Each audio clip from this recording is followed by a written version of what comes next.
오늘은 사사기 9장 46절에서 57절까지 말씀입니다.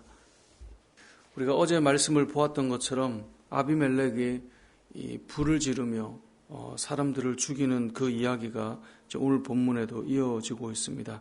그 아비멜렉의 불이 멈추고 있지 않는 겁니다.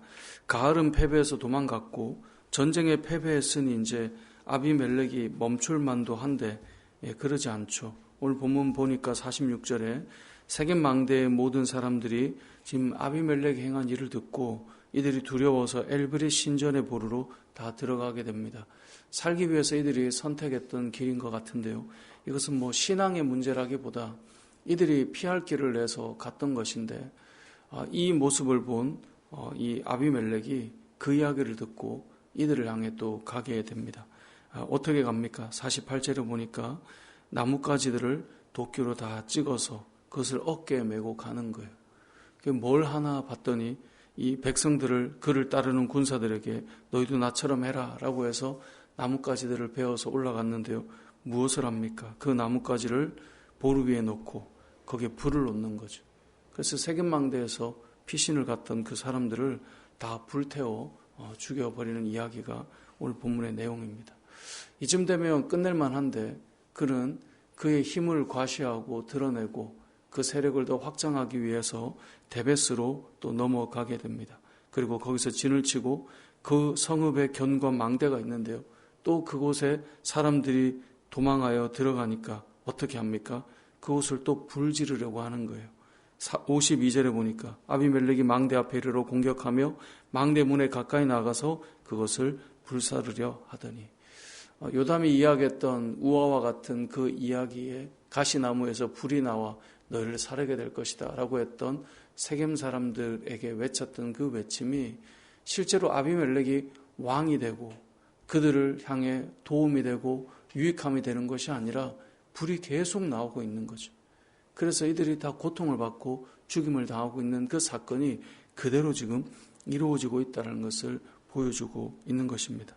자, 그렇게 해서 이 데베스 지역의 이 망대 역시 불 지르려고 갔을 때 한 여인이 맷돌 빗짝을 떨어뜨리는데요. 53절에 보니까 그 맷돌 빗짝이 아비멜렉의 머리 위에 던져지게 됐어요. 그래서 그의 두개골이 깨지고 아비멜렉은 그가 직감한 거예요. 내가 이렇게 죽게 되겠다.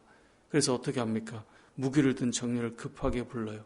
그래서 나를 찔러서 죽이라라고 말해요. 왜 그래요? 여인이 나를 죽였다라는 이야기를 듣고 싶지 않은 거예요. 그의 마지막이 너무나 비참하게 죽었다. 이 말을 듣고 싶지 않은 거예요. 그래서 급히 내가 그렇게 죽은 건 아니다 라고 포장을 해보려고 하는 것인데요. 그럼에도 불구하고 하나님께서는 우리도 이 본문을 통해 알고 그 당시에 그를 따랐던 사람들도 다 보았을 것입니다. 이것이 본인이 가려보려고 하지만 그 끝이 얼마나 비참하고 그리고 그가 드러내고 싶지 않을 그 죽음의 끝을 맞이하는 것을 보여주고 있는 것이죠. 오늘 본문은 우리에게 무엇을 말씀하고 있습니까? 그의 마지막을 아무리 포장하고 싶어 해도 하나님께서 그의 죽음을 부끄럽게 만들어서 갚아나가고 있다는 것을 보여주고 있는 것입니다. 불이 나와서 힘을 가지고 있거든요. 사실 아비멜렉을 보면 힘이 있는 사람이에요. 세겜 사람들이 도와줬다고 하지만 그 형제 70명을 한 번에 죽인다? 그게 쉬운 일이 아니거든요. 가을과 같은 사람이 나 같으면 이기겠다라고 말하지만 그 전략에서 물론 그걸 알려준 방백스불이 있지만 그 이야기를 듣고 이렇게 다 이겨나간다. 또 망대로 가서 불을 질러 사람들이 이렇게 한다. 그는 아주 강하고 또 거친 성격임을 보여주는 거예요. 그런데 그의 끝은 너무나 초라하고 부끄럽게 만들어 놓았다는 것이죠. 누가요? 하나님께서 그렇게 하셨다는 것을 오늘 본문이 우리에게 알려주게 됩니다. 이 아비멜렉의 끝을 우리는 생각해 볼 필요가 있습니다. 뭔가 내가 강하고 힘이 있고 불이 나와도 그래서 다른 사람을 내가 해할지언정 나는 괜찮을 것 같은 이런 달려감 속에서도 하나님께서는 그의 잘못된 삶들을 다 갚으시고 그리고 그 가운데 그가 부끄럽게 되는 마무리를 하게 만들어 가신다. 이것을 우리가 좀 기억할 필요가 있어요. 우리가 이 땅을 살아가면서 믿음의 사람들의 끝은 어떠할 것인가 이것을 좀 곰곰이 생각해 보면 믿는 자들의 끝은 늘 아름다운 것 같아요. 믿음의 사람들의 끝은 늘 하나님 보실 때 참 그 끝이 마무리가 좋은 것 아닐까 이제 이런 생각을 좀 해보게 되는데요.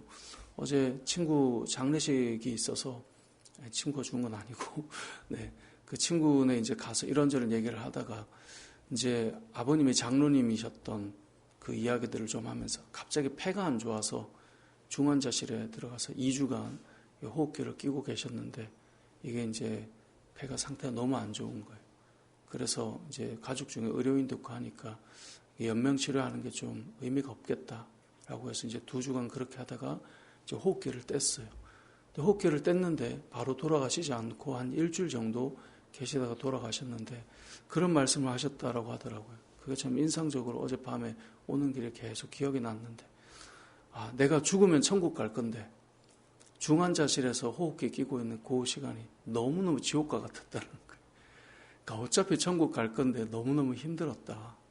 그리고 이제 이걸 떼고 나서 바로 돌아가실 줄 알았는데 일주일 동안 이제 지내왔던 시간들을 대화하고 마무리하고 이렇게 이제 소천하신 이야기를 잠깐 들었는데 생각해 보면 믿음의 사람들은 늘 하나님 나라를 바라보고 있죠. 그리고 이 땅에서의 우리의 삶이 전부가 아니죠.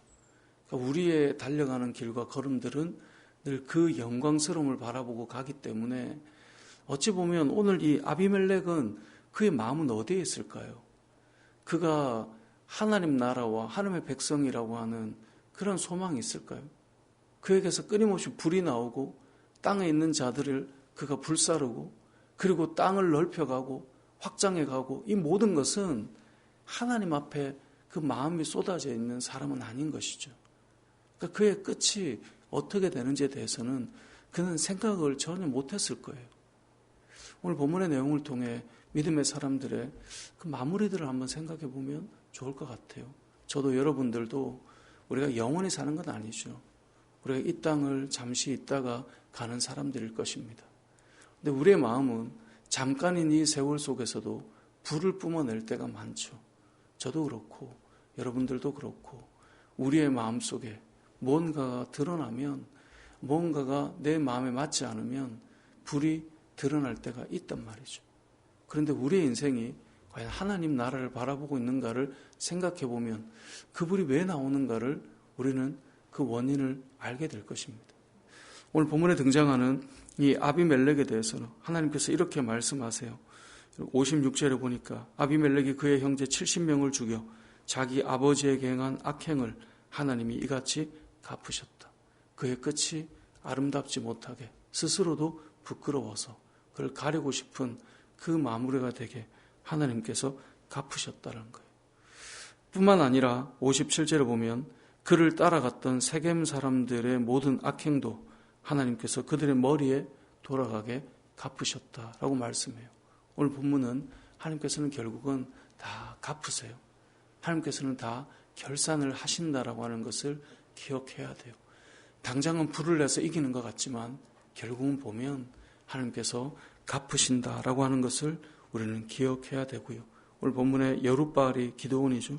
기드온의 아들 요담의 저주가 그들에게 응했다라고 되어 있는데 이 말의 본질은 하나님께서 다 갚아가신다라고 하는 것을 우리에게 알려주고 있는 것입니다.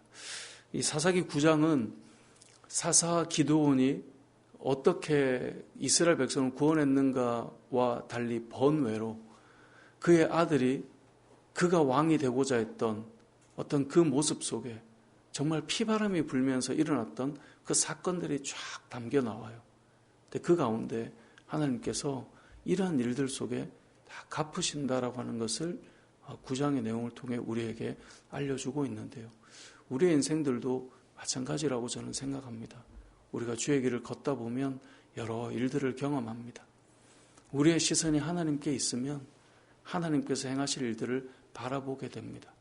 우리의 시선이 이 아비멜렉과 같은 시선으로 바뀌게 되면 우리의 마음은 사실 우리의 감정과 나의 힘으로 또 나의 영토로 우리의 모든 생각은 바뀌어져 버리게 될 것이고 그걸 위해 우리는 불을 뿜으며 달리게 될 것입니다. 하나님께서 이러한 모습 속에 우리에게 무엇을 알려주는가 오늘 본문을 우리가 좀 기억할 수 있었으면 좋겠는데요. 예전에 사사기 말씀을 성경 공부할 때 한번 말씀을 나눴지만 아비멜렉이라고 하는 그 이름 자체가 나의 아버지가 왕이다. 이제 이렇게 이름이 붙여졌잖아요. 저는 이 내용을 볼 때마다 기드온이 이렇게 만들어 놓은 그 처음 이제 이 9장을 말씀을 나눌 때도 말씀드렸지만 기드온이 이미 내가 너희를 무슨 다스리냐, 나는 왕이 되지 않을 거다, 우리 아들도 왕이 되지 않을 거다 라고 기드온이 말하고 에봇 하나만 만든 것 같지만 사실 그의 아들에게 이름을 어떻게 붙입니까?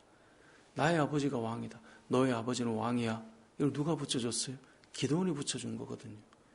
그의 아들들이 자신의 밑에 있는 아들들을 데리고 있지 않고 타 지역에 있는 세겜 여인에서 낳은 그 아들에게는 혹 누군가로부터 어려움 당하지 않도록 나의 아버지는 왕이야, 아비멜렉이라고 딱 붙여줬단 말이죠. 그러니까 결국은 돌아보면 이 기드온이 만들어갔던 그 모습, 그리고 만들어 놓았던 그 구조가 이 9장의 엄청난 피바람과 또 그들이 마치 왕인 것처럼 그렇게 행세를 하고 있는 모습이 그대로 드러나고 있는데요. 이것 역시 하나님께서 다 갚으시고 제자리로 돌려놓는 이야기가 오늘 본문의 내용입니다. 믿음의 사람들의 삶이 어긋나고 잘못될 때, 그 백성이 잘못될 때 하나님께서는 다 징계하시면서 제자리로 돌려놓는 일들이 일어나게 되고, 이 사사기가 그거예요. 끊임없이 반복해서 불순종하는 것 이야기지만 바꿔보면 끊임없이 하나님께서 제자리로 돌려놓는 이야기거든요. 심판을 주셔서 원래 자리로 돌려놓고 싶은 거예요. 우리들이 무엇을 봐야 되는지, 우리가 어떤 삶을 살아야 되는지 그 이야기들을 쭉 하고 계시는데, 오늘 저와 여러분이 오늘 말씀을 통해 하나님께서 갚으시는구나 이것을 기억하고, 이 아비멜렉을 타자로 우리가 생각하기보다 제 자신이, 또 여러분 자신이 아비멜렉과 같을 수 있다라는 것을 기억하고 우리의 믿음의 삶들을 다시 한번 돌아보고 하나님 앞에서 저를 또 여러분을 잘 세워갈 수 있는 그런 믿음의 삶이 되시길 주님의 이름으로 축복합니다. 아멘.